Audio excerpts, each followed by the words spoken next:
भाजपचे वरिष्ठ नेते खासदार अशोक चव्हाण सर आपल्या सोबत आहे। सर काय सांगणार, एकूणच कालचा जो शपथविधी झाला त्यानंतर?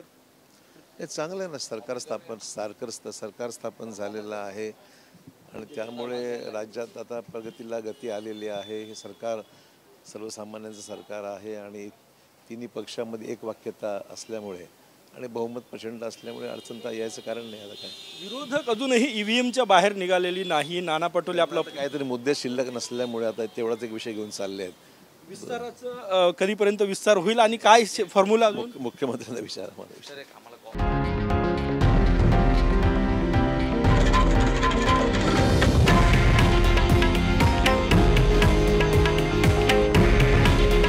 हे आहे देशातील नंबर 1 न्यूज नेटवर्क आणि आपण पाहत आहात TV9 मराठी।